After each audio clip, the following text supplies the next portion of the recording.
වාගේ උමතු කරන්නේ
කියා නමතරුවේ නිකමට සිල්වත් දුසිල්වත් බාල මහලු ඔය කොයි කවුරුත් උන්මාදයෙන් වසඟ වෙනවා ඇගේ රූපශ්‍රීයට.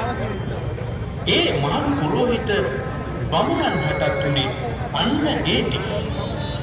මොන උමුතු රංගනයක්ද පෑවේ ඒ භෝජනාගාරයට. අනේ අපොයි කියනවා හැර ඔවුන් ගැන වෙන මොනව කියන්නද පින්නොතුනි අපි ඉතින්. කෝපය ඉහවහාගිය උන්මාදන්ති ඔය අංක 3 කරන සිදුවම සඳහන් කරන ආකාරයට ඒ අසරණ මහලු බමුණන් 4 දෙනාව මැදුරෙන් එළියට ඇද දැම්මා ඉතාම අමානුෂික ආකාරයට. කෝපයෙනු ලැජ්ජාවෙනු අන්ත අසරණ වූ ඒ බමුණන් 4 දෙනා නින්දාව යටපත් කරගෙන